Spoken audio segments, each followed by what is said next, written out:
TVSYZ. Yeah, double live with TVSYZ and a TVSYZ Ghana, Facebook, XYZ Broadcasting, YouTube, Power 979, it will Facebook. Answer your baba John Mahama, ne Maya Tosu Mienu, Niebe Hunu, Niebe Fem, send your Ghana Bessia Yeno. Na pro bono titiru, we prayer mantem, and the Asamaba, Messi Dom. Chabi di anukra na ebo mi wana many akogani yedi hu koma wade abebu bi wo so you go better dey kane no ena obi kwakoto aba o say o hwe en pakro beto aba mana o say me krum pete de o remi na ma ebika. Wow. Based on that ne kwakoto aba ne ehwe pete a ofri krum na ya to aba e de man because enye den ya no. Unfortunately for them, Nanadu Yanadu Sanka or Peso Yese Nikrum Pete. Senebeya or Beboa bro bebia Nansu Krum dear or Begum Kakra Ediama Wono. Or shall see Osiesi Chebia Cosiesi Emusium. In some poems so okon hum kosisi ho nyina into the second term almost science so atoma no but eno and a reality no eseti in say o wachebi na me wala pass na me sendi mumu a ye nyina ti empe irrespective of bibia wo inti ama afi omo ti wo omuntwom the pain of the e-levy. Bisa ho se anka ebane sen ene nipa kra pass e-levy. Okotwa e-levy hu cake. Ene na probo no o se me ba me yi e-levy na free ho because omonkrofo so esu bi. Inti do enyo wish John Dramani Mahama eka se me yi free ho no enom so ene omso monko kan bi se ye be yi free ho. Because eno anom ji se exactly. Wow. Into social and Eastern regional Nipa His Excellency John Dramani Mahama. Yeah. Echia. It is the situation that we all find ourselves. Irrespective and then crying. And in Sawamabum. You can't tell when Accra ends and where because Dino you see a manatwa. Yeah. So what I feel here is the same thing that you feel there. That's right. Kani Nanka Eastern region and Emma Greater Accra Eduani. Yeah. Central region and Emma Accra Eduani. Omodi planting for food and jobs e buy no. Say e ba be gu enkrofo inuma. One man come ye kwiafo anan komuni eda say planting for food and jobs there. Anka e de fertilizer bi ebe bromo e de sike bi ebe bromo a ombeko kope seedlings e na de edua omde omho eto nanado especially say omu nyina na free Eastern region nti no afin ahoden po a omde be ye adwuma na kra no because of the disappointment no sa ahoden no I say wasoma abofra no so niema so yedu ye friend say mambo enim he ya mesoewo Onwa yere no so also because onim say me du mambo a ya besoe me fit is our point no so papa na so na na ka chos oh yenko enim kakra oho no tebre no Obambu so oho no tebre ne kese and that is the point ye wo musisi ha wow enti no ekuafo anka first otumi edo 10 acres of maize ene onya ni sabio onim sanka planting for food and jobs ebo protect asase a odoso kra ema no ene enkrofo edwa enu ti asase odoso kra no real estate for ababaje free ninsem. That is the reality in Eastern region now.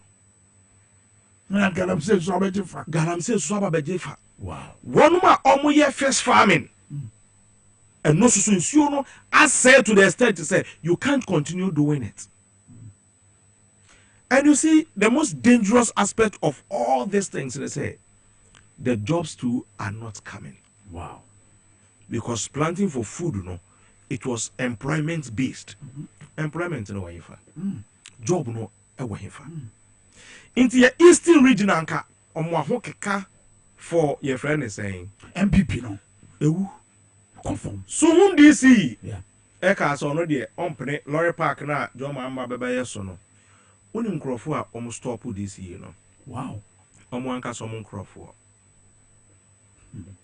omo anka so omo nkrofo ene stop DC ni se wadwene mu oha se nanado ene ba omia to me call voter region ekwe campaign John Dramani Maham betumi aye campaign yeah and those people are NPP for and stop on DC.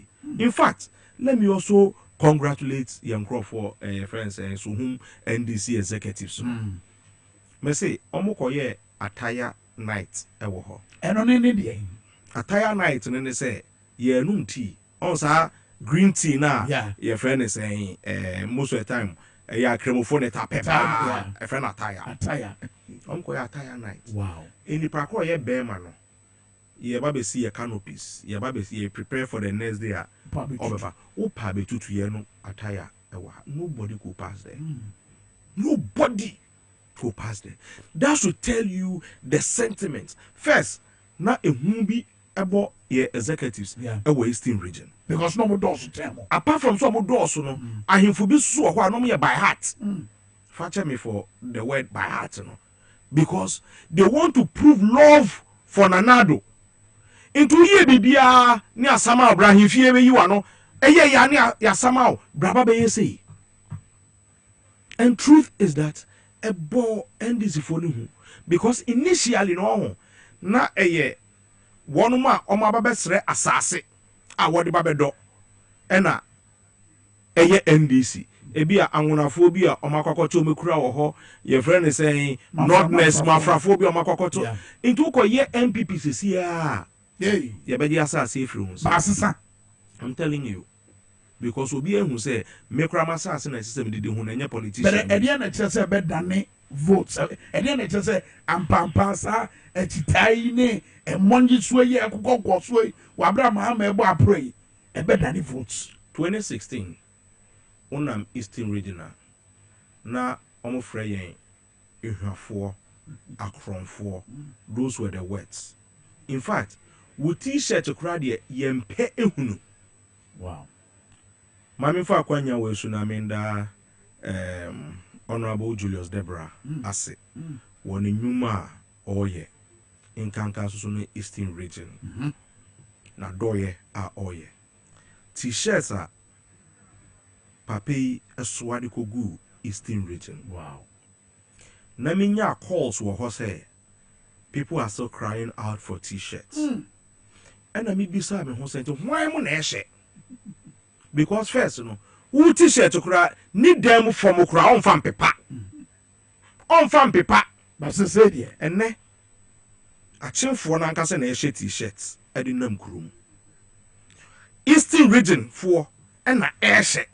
And one of the good strategies we decided to do and they say His Excellency John Dramani Mahama and I say mame Jena no poko eko na proboa obenfo prof ma obi ankodi let's concentrate in our regions we Eastern region ni na say John ewo ho sesi ano you can go there and give your constituency the support and all that but uni hwe ye wo ho a odi ekire koye den. yeah.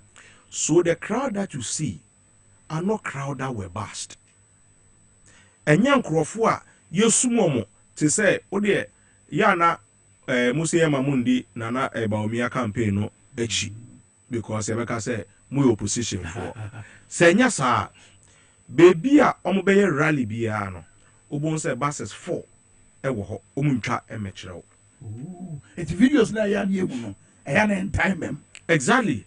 Omo buses no emma esisi nchen buses esisi ekire a ye wie rally we a mo metena bus no ye kwa the next pointer na modikai ewo ho to show numbers enra mi hu a owo Swami market ba omi o Swami market no ye campaign Kwame utisi abonti na o ye house to house a ubenya crowd chamber omia. Really? I am telling you.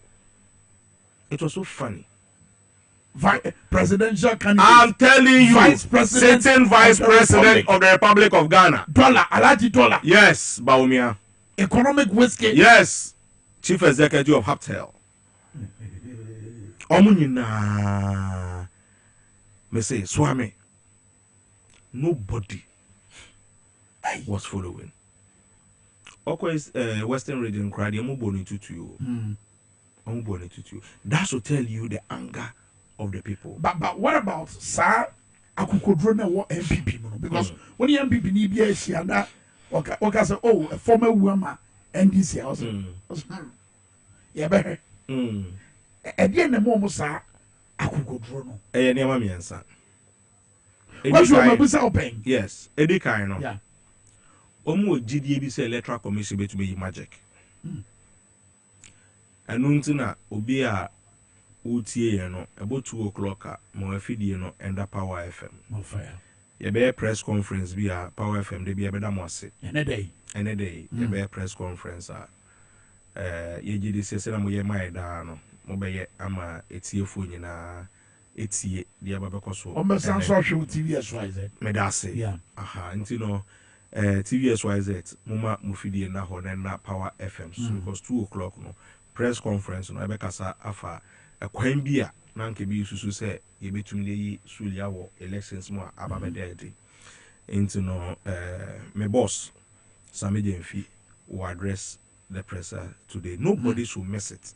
Ebema sometimes no ehun bia e won krofo mu because ye maybe so say hey na yeah NDC you better amamu na better protect that kind of thing no. We will address a lot of them today. Not all, but we'll address some of them today to bring calmness for 2 weeks and then enemy. But so back to calmness, you might be paying. No. More comfortable lead. More we have lead flogged, we have flip the then no I'm for questions from me. They flipped, we flipped. My normal way you pay. See me. And then the man was different. Kwame, they flipped, we flipped. 2016, we lost a lot of seats. 2020, yeah, flip and flopping, you know. In fact, we flipped the ones we said we flipped. It was a fact. But no credit say we could have gotten more than we have now if Sanka Dwaboase ewo any maybe one. And that one is more internal than for communication. Into measurable. So much because as yes, you are one there, and I can tell you, we share the printing of the ballot papers, and yema ekoko so electoral commission. Because oh yana into the NDC cannot enya no kreno. We caught them red-handed. Obia oye printing ewo wi asibia no. Adi obabe printing no. Or the final work ebrewo. Yeah. Na wa approve some printers even tell you say sign on my document amede abrewo no. Say adia final worker me babe produce ni. If you could have seen something, that was when you should have seen it. This electoral commission is the most incompetent group we have ever seen in Ghana. Yes, that is why so you're monitoring any boot for boot nanti any more enante no. Yeah. And Kabeba ne saying for the first time, exhibition every na electoral commission said the NDC air cano but they won't accept say Inti ekwako ye hu adwuma kakra wi e be say so ye re-exhibition. What be that? That's the vigilance of the elections directorate. Me congratulate Dr. Manene the team. That's right. For the work that they are doing. Into that is where it's bringing us to this point. Into we caught them red-handed. And Omad Meti say yanko shit my printing in me and science or any for. Don't forget it's a printing company in a so no. Contracting without tender. Ndomo anka se ne chusu omo person me adwuma no. Na wo a ye printer na obi ama adwuma. Wo de ama so sourcing.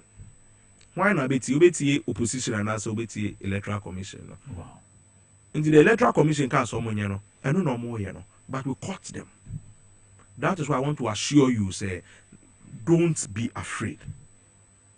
Mami fa kwenya we so na mean to your constituency executives ni be effort. Na mean sansun to elections directorates at the constituency level no be so effort. You see, this election election be a Mami share camera unimuna Minkah ye at this point. Yeah. This election election be it is a destiny changer for almost everybody in Ghana. Obia ni business egu. Obia sebe because of dollar ne capital ashare.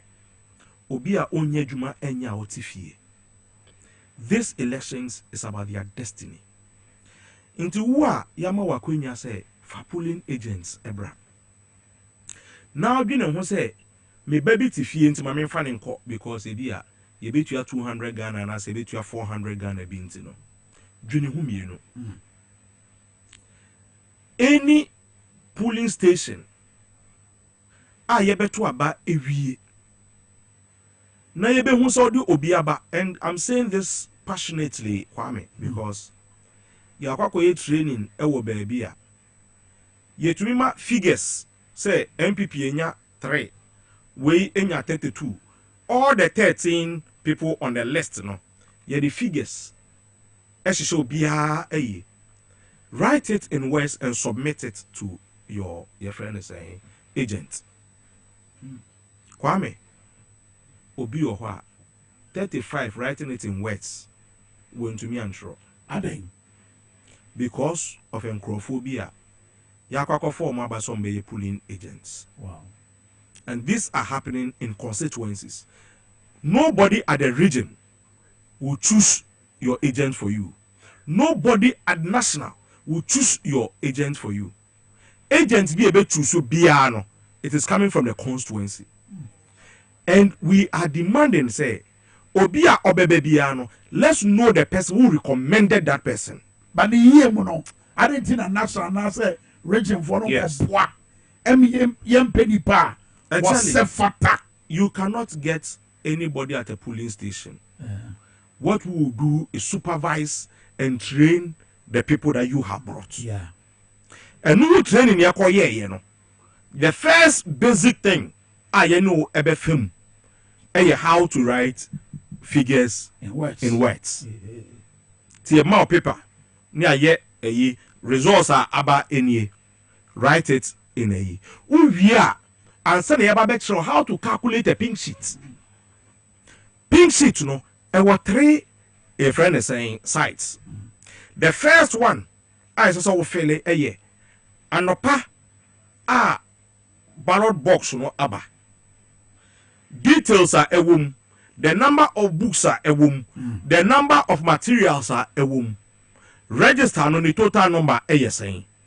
Any your friend is saying a ballot papers are a buy, you know. It is saying, is it the same 5% either so? You must be able to calculate it even before the first person will cast the vote. We are over the fele column B. Sa column no extra say, what numbers do you expect in the ballot box? Into more sebe, yeah, now because of ahopepre, because of movim, see a baby in no. Mo hard you say, mumia box no. This is not the time. So election we know, yabutre elections. Obia MBA box no until say the calculation is done. Voter a year baha, your friend said total number of a year baha 500. Ye di jumane so no. Yati 399 ama enkrofo ababeto aba. Na patcha say we expect the 399 no. It was our box in him. However, nipa hine vote without biometric. I hear that 2 year also with biometric. All these calculations are done before a baby ballot box because baby ballot box no. Baby say number na expect woman no. Yes, our number no. And that's a 41B ababeka. And in fact, we are pulling agents, so now my 41 ebe came and just one year wajuma eye. The vigilance there was poor. Right. However, our calculation is expecting to see say ye babe BA box no ye pese 399 ewum. Afin ye babe say NDC there no 300 and I say 350. Now the aka ne the opposition for ache. This is how the process is. Okay. Intino these are and ye na so ayehu na ye dia son that one will bring you back to the numbers. You write the numbers, you write them in words. You will copy back for everybody, including the presiding member. And the sense another copy. That is a must for everybody. Yeah. And no any for everybody to know say who came a crowd to say results no. Okay. And issues where we can down the law. IGP say I fear about we why can say what they basa you be abebano. I feel way woman the merano and the best stop eti bo koko. What you say Emma who to say oh Bambo Beko ye was adano. I got to about. Damper in the casa and doors. The casa and doors of crash and nasa. Say what him rabbe ye jumano. The first thing that you must give me is encouragement. That encouragement and I say I want that's one or the mammy say ye nyam fa ballot paper and to ho. Obi a yen demonstration ayawa so central. Obi abutu ekunkum crofo. Sorry, a pre-pran crofo. What match you? Inti se bibi air course to say 30 man for 4 years. Ya bon crofo to ekuwonum. Odio yenku obi ho bono yenku obi wo your friend is saying aboso kan ho no craft your friend is saying ablekuma there be ablekuma central. Okay, yenku obi ho 4 years have you been able to investigate it mo nkrofo mo tutu no so assurance emra be no de babe emra entumi anchi MPP phone ra no ene ebetuma achi NDC for. Wow. Really? It is not what I want to see. And they say previous ones, you have taken steps either to investigate, to arrest, or to do something. Okay? Ayawaso Central Hayadi. In the Pakro 2 Yenimno. Yeah. In the Pakro Odinechi Adebino, Yenimno. But suppose for the Sika to the tissue say, any wow, any okay? So police can't obey investigation. Kwame Minkah, but no shot. Near war, friend say, karate guy be. Yeah. Your friend Kweku Ninja. That's right. The kind of oh. And I'm so sorry. I want to say, Imamu never catch Romo. You might not care to Kumu never catch Romo. Muna Mususa. Share your Kuno is seen. Yeah. And your concrete foundation is seen. So, yeah. Police for Kuhuno. Echo to anybody. Etching Crawford. What are you telling me? If you are committed, if the police is committed to do something, trust me, they have all it takes. But politics, and are blinded dampere. Politics. Sure? I did back so and they say, any of the your second party. Yes. And they say, sometimes politics blinds people to the extent to say, appointment. Okay, I say, now, you could be dampere on compensation, you know, and idea. See, on one can say, who say, or ye rough, ye be, you know. Into I say, ye de ahoma aso usisi. And I say, ye juma. And I hear you say, so what you think you must do, you can't do it. Because the politician is holding your balls. By IGP, and then I said, yeah, back when they say, what they are summer be marriage, Mwamba. You see, the first thing they say, Kwame, same Crawford, the way the bonino. Na me who say, Minua ne yakwakochini because if the person is part of the national security, no ababe tutu you. Yentumi anchino. Yentumi amana mfane juma anto ho. What to scare the next person say onyai. Where omo a ehunu bi ebo omo ne no. Eye omo a omo wife etu omo fo. Say ye kodwa so ensem ankrofo e ka no say MPP di ehwam ho. Into omo kase nyina a kire say John Mahama ebeba power. Into odwuma wo kono hweyie no ankofa assembi amefie ha. Omo ena ene omo ye edwuma ebi kura to me pretend eba ye ho ebe ka kire say oh ye be mamu information what ye kam ho ena de omo ni wo mu nyina.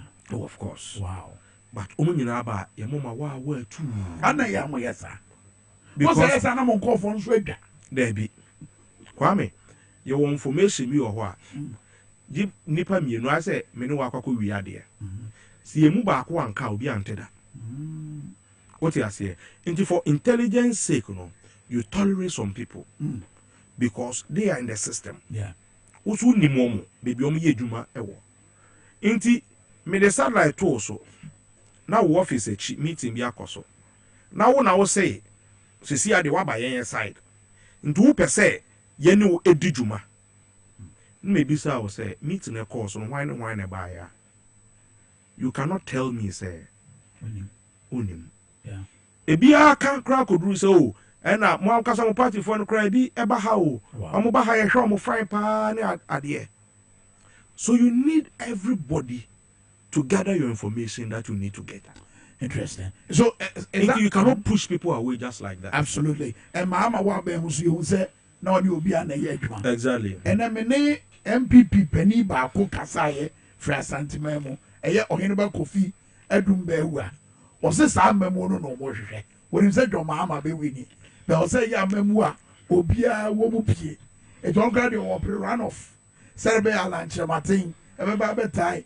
NDC but NDC polls and no matter what you said ebe one touch victory yeah. But I remember being eba kache Kwame John Mahama is a blessing.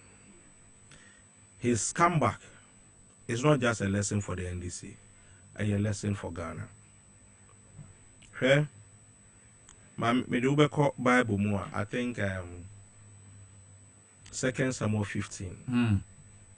And Ahithophel. Ahithophel eyo obi a Bible describe on say na dwene mu do otufo a ene nkom shepe. That's right. Ne futuo ene nkom shepe ku bia so a ebesi bia no se papa nsa enima enye successful beto de bi eno se one Absalom and ebe manante say ebe ombe to David naba David ankasaba the first one. The next person anka obetu abadi hene. Yeah. Eno ne koye baako etu nefo. David mpo enim say Ahithophel ne futuo emu ode. Ti do tumi ye ya ne so sufre nyankopon. Or say let your friend is saying the counsel of Ahithophel come to naught or become foolishness. Wow. Oti ase he obi a obeba abemu bia no. And don't forget to say John Mahama took over from Professor Mills. When he took over from Professor Mills, no, adia na eye Professor Mills ne say oye nkabu mama yen make sure say enema bi ebekọ so a emma oyawo emma nkrofo mu inti DC kura no ka kire ne say montra se na me start my appointment na mo kofie. His Excellency John Dramani Mahama project a obieye bia na e president Kufuor ene sha ase no or try say odi omo beka ho ye bie N1 yeah President Kufuor ni Mills ni and ye bie flower pot. Thank you. Mahama crave, you know. They have taught us lessons. Yeah. Impenifor say ye de ye na anya wo ya ye nya fire. Anytime, even prosecution cry no. Atame was to make us say, here, if we can retrieve, let's retrieve it. But that is not the second coming of John Dramani Mahama. Jesus Christ, or say, I came like a dove, but my second coming is judgment. Where Omo can say, Yenya Bako and Adiano, Yebe to me, Aye Bako. We don't have a challenge with that. Yen Nagana area. But some people will be punished. I'm a one who say Ubu or Maya. Want to me enfa or my baby. He Adibakwa. My boa pro. Asembakwa oka. Ghana mebunu. Omoni yow adwin 100% eye oral. Operation recover all loot. Wow. And no na Ghana for. Hwɛ me colleague Basintele. So can say akwawi yebe jelina. Look at the response of the people. Yeah. That is what people want to see. And we'll make sure. Maybe I was to say I hope someone receive your expectations, Dodo. Me say, because you won't be paying you. Me say, be that. Say, you raising Ghana expectations. Say, be that. Oh, one manager make us say, you won't be that. No. Catch it.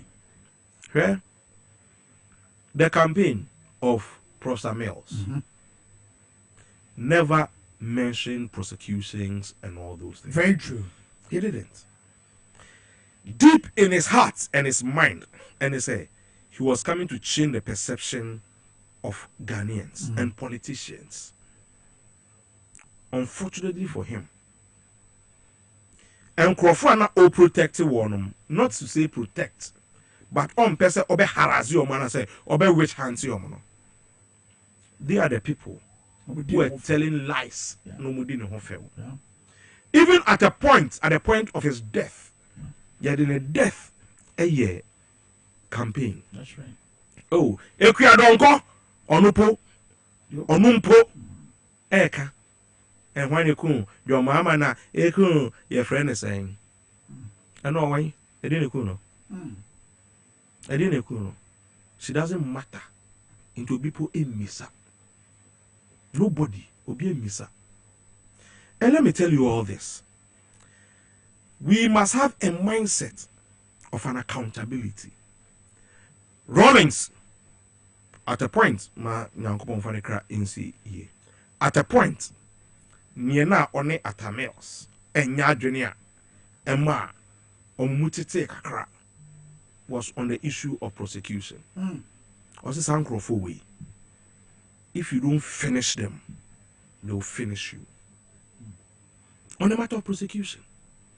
But we thought to say, Omuye Nipa, and Nuntino, they'll be reasonable for us to, friends, manage one nation. Unfortunately, they taught us a bitter lesson. Your suman for Munko Dubai and Corre, your friend is a Danodua a yato. Yeah, Mahama. All those monies will be accounted for. Oh, why a small mono? I be a baby patch on you now. Our Mukransa, as a boss, Umatuama Mahama. Kwame. Exactly. Kwame. There are a lot of things that we must do in this nation. Wow. People must be responsible for. And near my small someone, especially when you know, say, I didn't me pursue no, it was all lies. When they used to say Ford car now, a friend is saying, almost MPP car say a bribe. Who's using it? We left it in a pool. It remember me to say down tree. Exactly. Exactly. They were using it. But Omutrom was still, I can say, Ford, a friend is saying, escalate. It was a bribe. Kwame, say, Yamfa adie anto de da, it be free ato. And then, John Mahama, one a Kwako a friend is saying, Flagstaff House.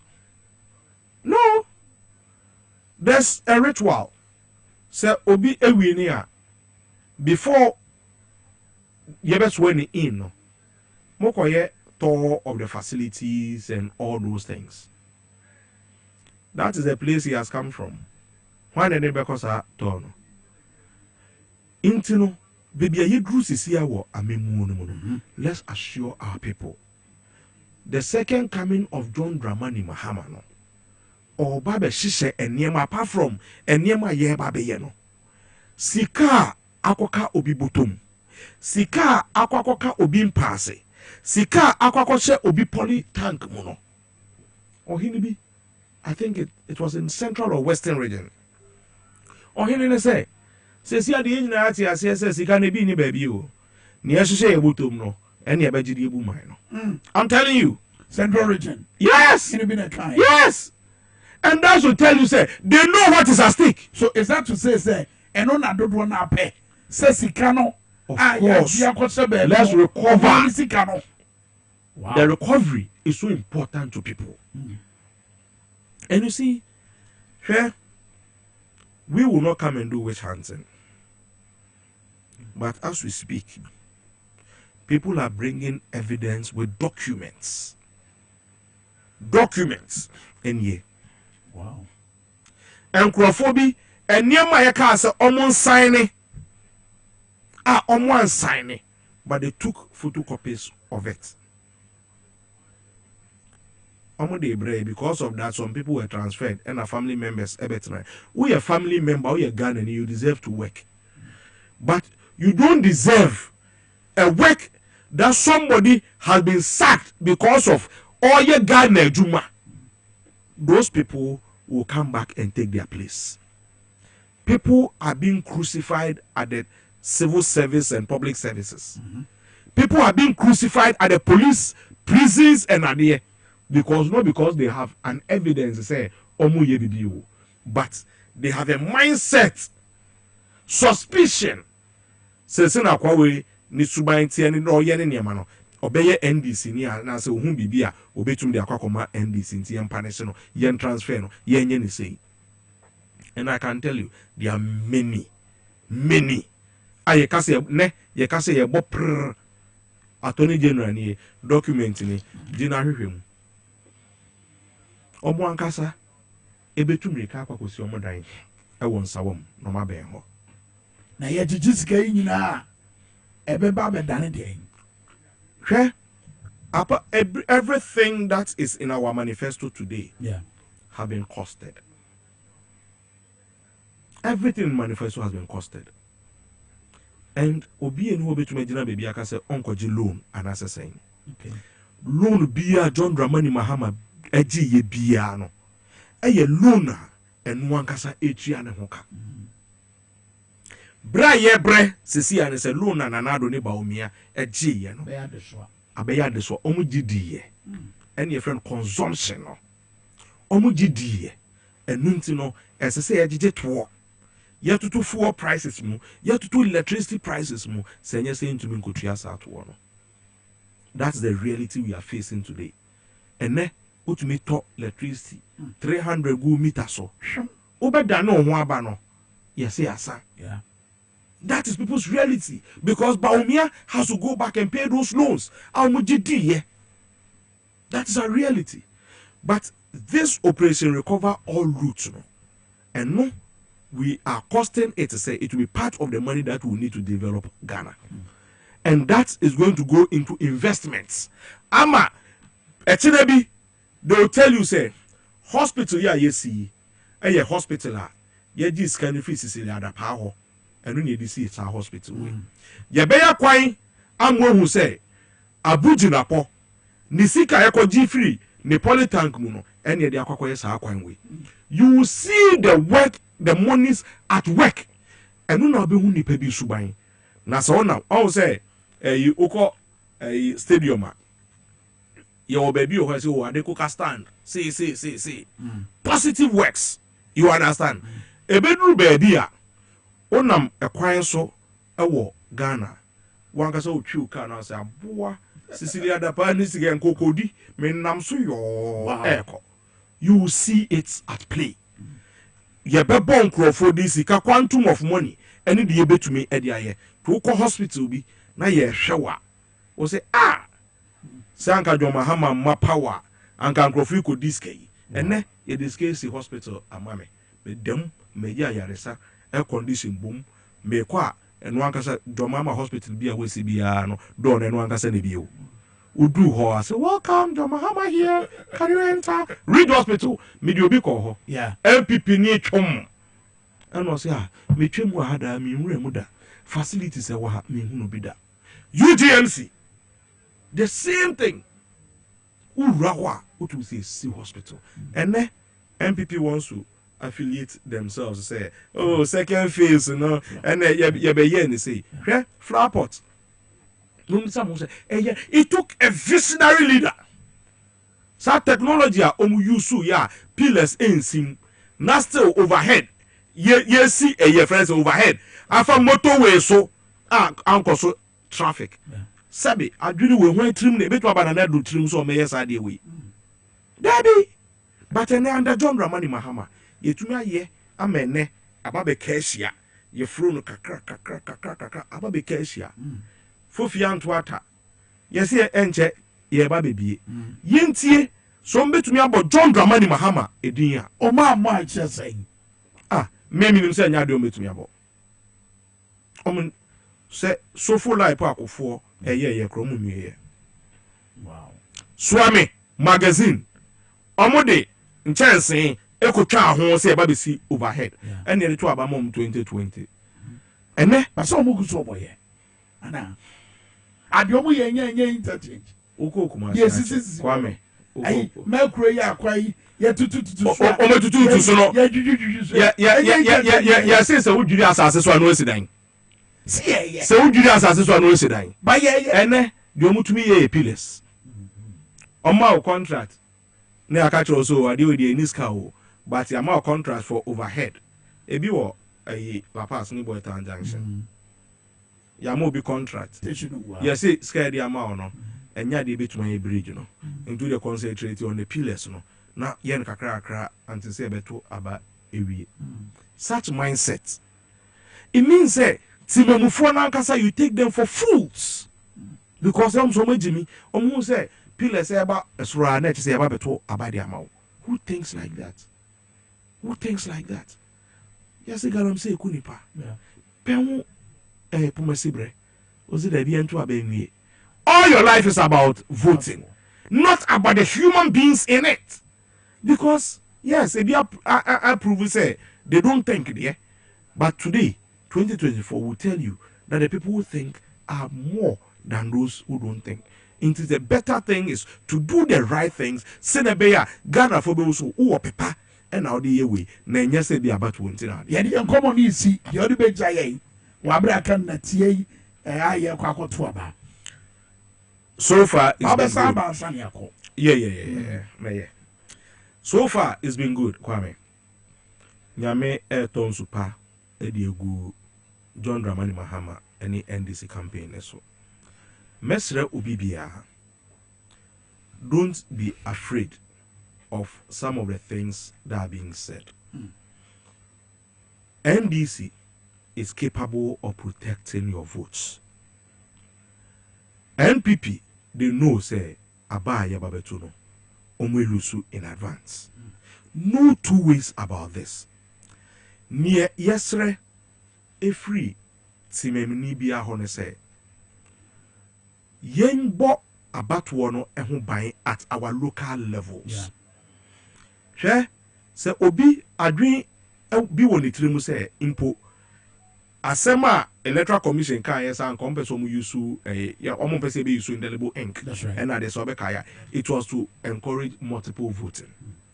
Sankenya sa anka omode friend is saying data of the total registered AMI ni ebisa se monfa ye fre summary no enka anka we be entokwa summary no asichira ne say total number of votes ni emma dodo e say emma dodo e say friends say proxy e say transfer, those are the details anka we anka entokwa but it is so difficult for them because every step of the way the omu ye biano ya chiwo nobody brazo yi omo hwano nobody brazo na eyi omo hwano but you see emra ebetu adwene ebetu nyansa nti niema bebre wo ho a ye fiefie mu no we have solved it not because of the law we have solved it because ye pese asomdwe ye ho enti ase eno na ye de solve ye issues e wa ha enye mra you understand enu nti ye be sre obi bia ne se woto aba spend time at the polling station eno no ebema obi a opesa nka obepre etutu obi a nka opesa the papers bi ebehwie egumu no ohumu dodo no a ewo ho ene mo aggression a monetary mumpo. In fact, MPP are recruiting people to do this. But Ukraine said they are not even getting them. Because obi a mamie to nefo. Omo ba ye no, omnu ne di sika no. Eni aba for 5,000 ama say kokko ye double vote na say kokko ye say obi a mamie e to nefo. Yeah. And nunti with our presence at the polling stations so no, e be sign so are tighten up the fear to come and misbehave. Very well. Godwin Akogan, doctor, me da se pa na obre and wadaje ni nimdia odi abeb supporto dwumadie mumu bebre the messages about shamaba edina binya wosimencha unua manu mienu bi mama Yev mensa ne hana asantua George Asiedu say this is why the coming back of JM will be master class. Kwadu Asemfa Furniture Works was my Philly Akogan the contribution in the power. Someone just say victory is coming. John Mahama is winning. Moses Gill as the JDM will win. Mobile Amos as say JM all the way. Stellado say Power FM. My boy Juma Pa Nyamin Shamo any Juma Pa Baba Ma Oga Exena Ajuma Hekra Exena eye menua ba madam fo a say nyonko bi eche nua Mariam Ubda eye ni birthday na me pe a Exena 20th ni birthday timenya akwanwa we dey me wish no well se bibi eda na koma so bia no nyankopon enye ema no na eyi so be party so a omiehu na Exena o da bi na say party no dey tumi na keto bi o enti Mariam Ubda bibia wo bia me chia o I wish you all the best and I wish you everything that you wish for yourself. Absolutely. Long life and prosperity. And I say Akogan I was ready to marry Nesi. Yabesha Jamia Domachina or China Francis Sosu and I say on our way J Cosa and a bebo Mubako and a bebatina. It was making sure say over here why would you ready so amen sir. Amen sir. Make a course now. Now okay. Okay. And then you wish you bye.